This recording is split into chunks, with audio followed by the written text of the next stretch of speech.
Mario Joseph, bienvenue à l'émission Changer de voix. Merci d'être avec nous aujourd'hui. Je vous en prie, que Dieu vous bénisse. Je suppose que nous pouvons commencer par une question simple. À quoi ressemblait ton enfance? D'où es-tu originaire? Parle-nous un peu de vous. Mes arrière-grands-parents viennent de Turquie, mais ils sont venus s'installer en Inde. Dans le sud du Kerala, un endroit appelé Wayana. C'est une belle station de montagne. Nous sommes 6 enfants à la maison, et je suis le 3e. Quand j'étais dans le ventre de ma mère, il eut une infection de l'utérus. Donc tous les médecins ont dit que l'enfant mourrait dans l'utérus. Et les médecins forçaient ma mère à avorter l'enfant. Mais elle est très dévouée à Allah, Dieu. Donc elle n'a pas accepté le conseil d'aucune personne. Elle a prié Allah en disant, « Allah, la vie t'appartient. Je sais que tu peux donner la vie. Si tu donnes la vie à ce bébé, je te dédierai ce bébé. » C'était son offrande ou une reddition. Et miraculeusement je suis né, pensant que je mourrais dans l'utérus. Parce que j'ai été dédié à Dieu, mes parents ne m'ont pas envoyé à l'école. Donc mon enfance fut très mauvaise, parce que quand mes frères, sœurs et voisins allaient tous à l'école, je n'avais pas la liberté d'y aller, parce que j'appartenais à Dieu. Et à l'âge de 8 ans, ils m'ont envoyé dans un collège arabo-musulman, pour faire de moi un musulman Molana. Donc jusqu'à 8, si vous me demandez, je ne me rappelle pas de toutes les choses, mais je me souviens entre 5 et 8 de certains de ces choses. Donc mon enfance n'était pas très heureuse, parce que c'était contre mon souhait. Vous savez, ils ne m'ont pas demandé, « Es-tu prêt pour aller pour Dieu ?» Rien de tel. Ils ont eux-mêmes offert, et ils ont dit que tu es pour Dieu. Tu es devenu un imam avant d'avoir 18 ans, n'est-ce pas? Oui. Comment cela s'est-il passé? Ok. Pour nous, pour devenir musulman Molana, cela signifie que vous devez étudier la philosophie et la théologie. Donc dans la philosophie, vous aurez 5 ans, ou presque. Pendant ces 5 années, vous aurez à étudier la métaphysique, l'épistémologie, la logique, etc. et la langue arabe également. Puis le deuxième terme est votre période de théologie. Il est appelé Muqtasar. Le premier est Muqtasar, et le second est Motowel. Donc dans la période de Motowel, vous aurez à étudier la théologie. Vous savez la théologie morale, et la théologie coranique, les lois de charia et toutes ces choses. En déant les 10 ans, certaines personnes être âgées de 12 ans, mais ceux qui sont très bien, dans les études avec des performances, en déant les 10 ans, ils peuvent achever leurs études. Alors j'ai fait mes 10 ans d'études dans ce collège arabe, celui situé dans Sud Kerala. J'ai fait mes études là. Quand exactement as-tu commencé à penser que cela n'était pas vrai? Quand as-tu commencé à t'éloigner de l'islam, ou je veux dire, quand as-tu commencé à te tourner vers le christianisme? Ok. Alors que je travaillais dans un moshi musulman comme un imam, comme un prêtre de la congrégation, une fois je prêchais dans la mosquée que Jésus-Christ n'est pas Dieu. Pour moi, Allah seul était Dieu. Et je crois qu'Allah ne s'est jamais marié, donc pas de fils pour Allah. Donc j'ai prêché là, que Jésus n'est pas Dieu. Alors quelqu'un m'a demandé qui est Jésus, de la foule, peut-être un musulman. Mais il m'a demandé qui est Jésus, je prêchais qu'il n'est pas Dieu, mais la question est, qui est-il? Pour savoir qui il est, j'ai relu encore une fois le Coran entièrement. 114 chapitres, 6666 versets du Coran. Quand je l'ai lu, le nom du prophète Mohammed, je l'ai trouvé dans le Coran dans 4 endroits. Mais le nom de Jésus, je l'ai trouvé dans 25 endroits. Donc j'étais un peu confus. Pourquoi le Coran donne plus de préférence à Jésus? Et la deuxième chose, je ne pouvais pas trouver le nom d'une femme dans le Coran. Le nom de la mère du prophète Mohammed, ou le nom de la femme, ou le nom des enfants. Rien. Dans le Coran il n'y a que seul, le nom d'une femme que j'ai trouvé, Mariam, la mère de Jésus. Pas le nom d'autre femme. Et dans le Saint-Coran, chapitre 3 le nom du chapitre, c'est « Famille de Mariam ». Et le Saint-Coran chapitre 19, le nom du chapitre lui-même est Mariam. Un chapitre est Mariam. Donc j'étais très curieux, pour savoir pourquoi ce Coran dit toutes ces choses. À propos de Mariam, le Saint-Coran chapitre 3 verset 34 et suivant, dit que Marie est née, sans le péché ordinaire. Elle n'a jamais commis aucun péché dans sa vie. Elle était toujours vierge. Coran chapitre 50 verset 23 dit qu'elle est allée au ciel dans son corps physique. Même l'Assomption est écrite dans le Saint-Coran. Puis à propos de Jésus, quand je lis chapitre 3 verset 45 à 55, il y a 10 points que le Coran fait à propos de Jésus. La première chose que le Coran dit, le mot arabe qui signifie la parole de Dieu, et la deuxième chose Ruhollah, qui signifie esprit de Dieu, et le troisième est Issa qui signifie Jésus-Christ. Donc le Coran donne au nom de Jésus, la parole de Dieu, l'esprit de Dieu, Jésus-Christ.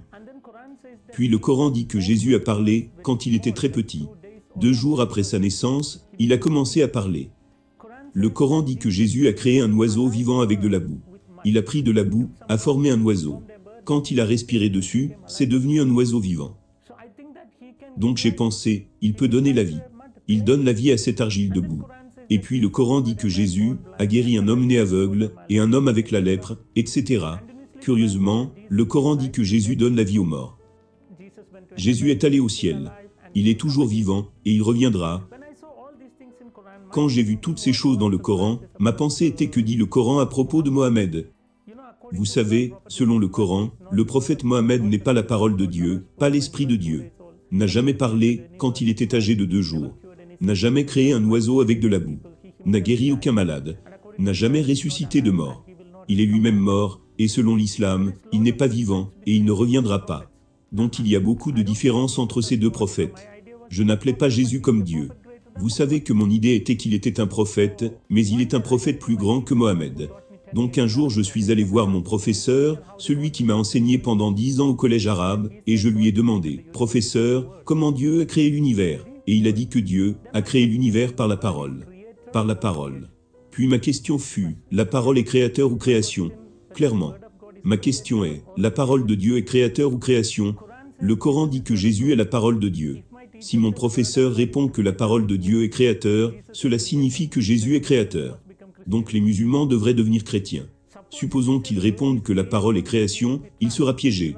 Vous savez pourquoi? Il a dit que toutes choses furent créées par la parole. Suppose qu'ils disent que la parole est création, alors comment Dieu a-t-il créé le monde? Donc il ne pouvait pas dire que la parole est créateur, il ne pouvait pas dire que la parole est création. Donc il fut assez en colère, il m'a poussé hors de la salle et a dit, la parole n'est pas le créateur, ni la création. Sors d'ici. Ils disent que la parole est création. Ils essaient de prouver. Ils disent que la parole n'est pas le créateur, n'est pas la création. Mais pas Dieu, pas Dieu. Pas le créateur, pas la création. Donc pas Dieu, et également pas la création. Aussi qu'ils ne sont pas égaux avec Dieu, c'est tout leur problème. Donc quand il a dit ça, j'ai dit à mon professeur, la parole n'est pas le créateur, pas la création, c'est pourquoi les chrétiens disent que la parole est fils de Dieu. Puis il m'a dit, s'il y avait un fils pour Dieu, je dois lui montrer la femme de Dieu. Sans aucune femme, aucune chance d'avoir un fils. Alors j'ai montré une partie du Coran. Le Coran dit que Dieu peut voir sans les yeux. Dieu peut parler sans la langue. Dieu peut entendre sans les oreilles.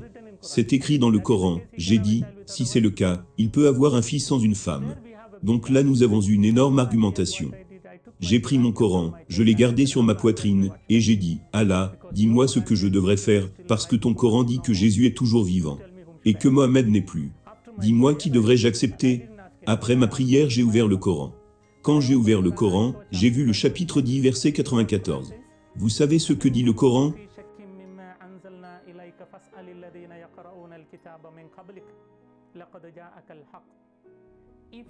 Si tu as un quelconque doute dans ce Coran que je vous ai donné, va et lis la Bible. Ou demande aux gens, à ceux qui lisent la Bible. La vérité est déjà révélée. Donc si vous me demandez, qui a fait de moi un chrétien, ce n'est aucun père, ce n'est aucune nonne, ce n'est aucun évêque, ce n'est aucun cardinal, ce n'est pas même le pape. Mais le Saint-Coran m'a converti au christianisme. Donc après avoir vu cela, j'ai décidé d'étudier la Bible, et je suis allé dans un centre de retraite appelé le Centre de la Retraite Divine, qui est en Inde. Nous avons 7 langues de retraite. Beaucoup de personnes y viennent chaque semaine. Vous savez, chaque semaine du lundi au vendredi, il y a retraite résidentielle.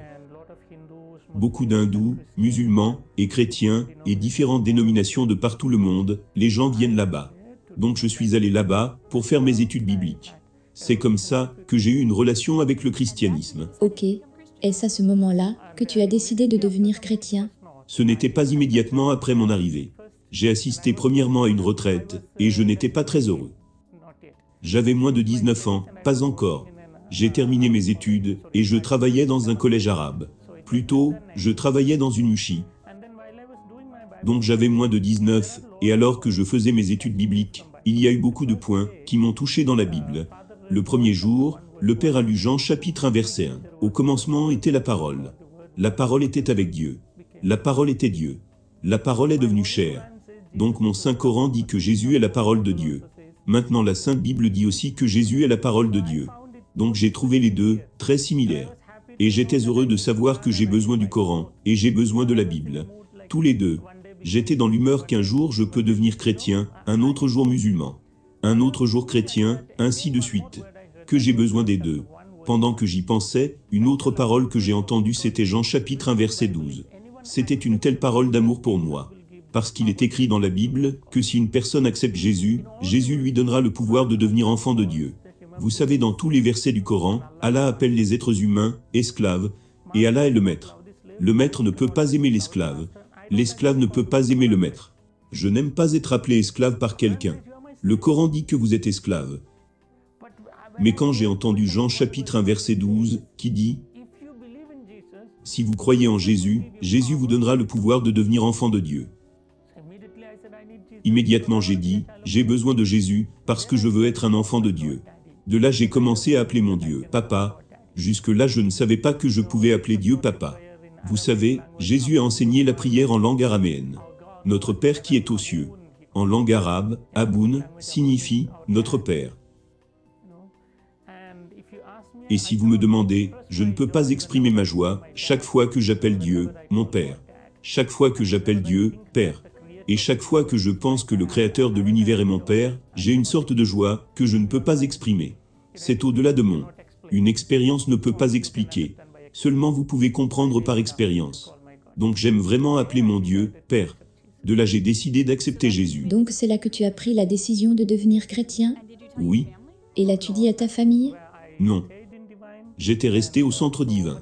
Et beaucoup d'autres points ont touché ma vie. Et j'ai décidé de devenir chrétien. À ce moment, je manquais à la maison, donc mes parents ont pensé que j'étais dans ma moshi. Et les gens du moshi pensaient que j'étais à la maison. Quand ils ont tous les deux communiqué, ils ont compris que je n'étais pas à la moshi, ni à la maison. Donc ils ont cherché partout.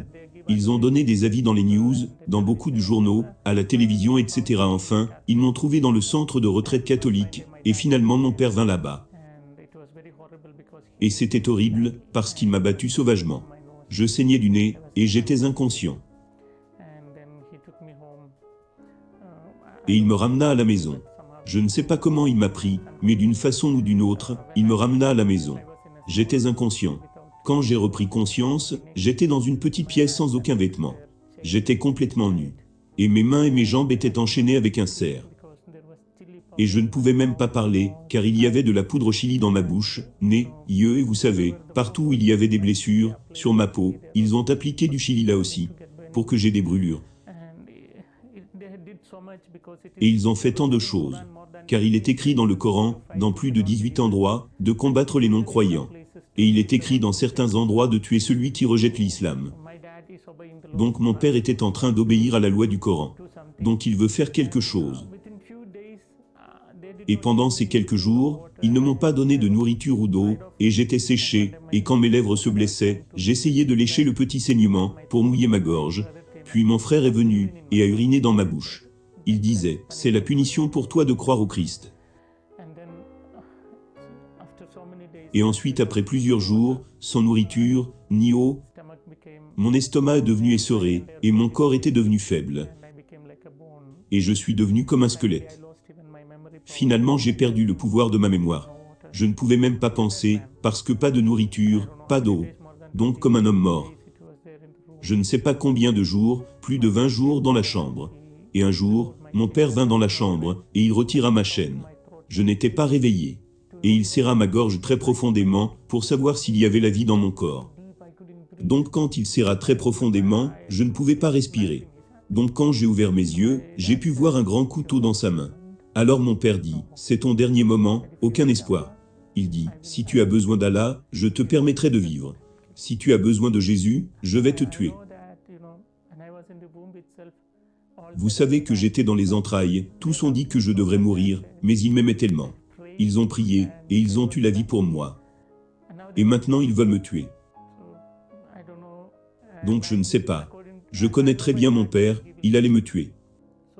Donc quand j'ai su que c'est mon dernier moment pour la mort, j'ai pensé, de toutes les façons, Jésus est mort, mais il est revenu. Si je crois en Jésus et que je meurs, moi aussi, j'aurai ma vie. Vous savez, une sorte de joie. Il est mieux de mourir en Jésus. Quand j'ai décidé, soudainement une lumière tomba sur mon front. Une lumière, quelque chose tomba sur moi. Et il y eut comme une sorte de choc électrique, traversant toutes mes veines. J'étais tellement énergique, vous savez, à partir de quelque part, un flux énergétique vint dans mon corps. Et je ne pouvais pas me contrôler moi-même. Il y avait plein d'énergie dans mes os. J'ai retiré la main de mon père. Et j'ai crié, Jésus. Quand j'ai crié, mon père est tombé sur le sol. Quand il est tombé, avec le couteau qu'il tenait, il y eut une grosse blessure sur sa poitrine. Et il y avait des saignements, et une sorte de mucus sortait de sa bouche, et il criait. Et eux tous étaient dans le choc, mes frères et ma mère, mes sœurs. Ils ne savaient pas ce qui se passait. Donc ils pensaient que mon père était déjà mort. Donc ils ont pris mon père, et ont couru à l'hôpital.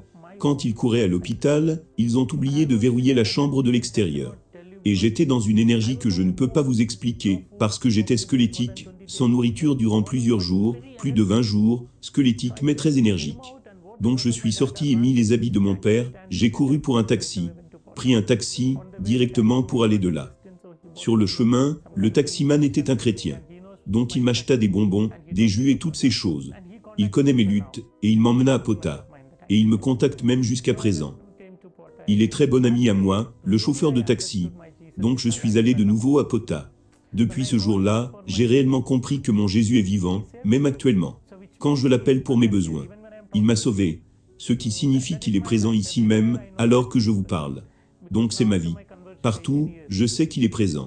Car maintenant, après ma conversion, il y a 18 ans, je n'ai jamais pensé que les musulmans me permettraient de vivre 18 ans. Et j'ai même prêché au Moyen-Orient, où les Arabes sont venus, rien ne s'est passé.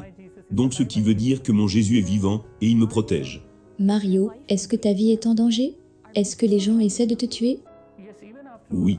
Même après cette expérience, tant de fois ils ont essayé de me tuer. Et à la fin, mes parents, vous savez, ils ont fait une cérémonie funèbre simulée. Vous savez ce que c'est comme un reniement, un rejet. Vous savez ce qu'ils ont fait? Ils ont fait ma statue, et l'ont enterrée dans une tombe. Et ils ont écrit ma date de naissance, et la date de ma mort. Ils ont écrit ma date de naissance originale, mais le jour de ma mort, le jour où je suis devenu chrétien. Quand j'ai pris le baptême. Donc c'est ce jour-là pour eux. Et ils m'ont enterré. Dans ma ville natale, j'ai ma propre tombe. Un de mes amis, un ami chrétien, quand il est passé par là, il a pris la photo de cette tombe, et me l'a envoyée. C'est comme ça que j'ai su que j'ai une tombe. Donc après ça, plus de contact avec mes sœurs que j'aime beaucoup. Ma mère que j'aime vraiment. Mais aucun espoir. Humainement, je dis aucun espoir, mais Dieu peut les toucher en un moment. Donc je prie. Et même s'ils n'acceptent pas le christianisme, je dis toujours que Jésus, s'il te plaît, emmène-les au ciel. Où je suis, j'ai besoin d'eux, donc c'est toujours ma prière. Et tu n'as pas peur de mourir? Jamais. Jamais. Tu ne dois pas l'être non plus. La peur de la mort est en fait une folie. Vous savez pourquoi? Tous ceux qui sont nés devraient mourir un jour. 100%. Nous devons tous mourir. Tu dois mourir. Nous devons tous mourir. Que vous ayez peur ou n'ayez pas peur, vous devez tous mourir. C'est un fait. Et je dirais que c'est la seule assurance que vous atteindrez sur terre. Mais Christ qui est mort est revenu. Donc j'ai espoir que si je meurs en Christ, moi aussi je vais revenir. Donc il vaut mieux être sûr de la mort, et qui devrait être en Christ, parce que Jésus a dit très clairement que je vais à la maison de mon Père. Romains, plutôt Jean chapitre 14 verset 3. Je vais à la maison de mon Père. Il y a beaucoup de demeures, et je vais préparer une pour toi, et je reviendrai pour vous prendre. Donc je suis tellement heureux de savoir que mon Jésus est en train d'arranger un grand bungalow pour moi là-bas. Quand il aura fini, il reviendra pour me prendre. Je pense que c'est un grand bungalow, parce que durant les 18 années passées, les musulmans ont essayé de me tuer, mais ils ne pouvaient pas me tuer. Ce qui signifie que la construction est toujours en cours. Quand ce sera prêt, alors il reviendra pour me prendre. Alors les musulmans pourront me tuer. Jusque-là personne ne pourra. Donc je n'ai pas peur de la mort, parce que c'est un fait. La seule chose auquel je pense, après ma mort, quoi, avoir la vie éternelle. Vous avez besoin de Jésus. Ma foi est que chaque religion dit, le bloc entre Dieu et l'homme est le péché. Et dans l'islam, pour le péché, ils offrent des animaux. Pour leur péché, ils sacrifient des animaux. Dans l'hindouisme, c'est la réincarnation, puis la réincarnation. Seulement dans le christianisme, Jésus lui-même a pris mon péché et ma punition, et il a enlevé ce péché de moi et il m'a rendu pur. Et il peut me livrer à Dieu le Père en disant, il est pur. Je l'ai purifié. J'ai enlevé toutes ses transgressions, et sa punition et ses péchés. Donc maintenant vous pouvez l'emmener au ciel. Donc Jésus est mon sauveur, il est un homme parfait, parce que je suis un homme, mon sauveur devrait être un homme. Et il est parfait pour Dieu, parce que j'ai besoin de la vie éternelle, uniquement Dieu peut donner la vie éternelle. C'est très simple de vous le dire, les conséquences du péché, c'est la mort. Les conséquences du péché sont la mort. Donc pour enlever la mort, ce que vous devez faire. Pour enlever l'obscurité, vous devez apporter la lumière. De la même manière, pour enlever la mort, vous devez apporter la vie. Quelle vie? Dans l'Ancien Testament, il donnait la vie des animaux, parce qu'il croyait en la vie dans le sang, et le sang animal. Et les musulmans font encore cela. Mais pour enlever ma mort, j'ai besoin de la vie éternelle, et où je peux obtenir la vie éternelle, seulement de Dieu, et cela est donné par Jésus à la croix.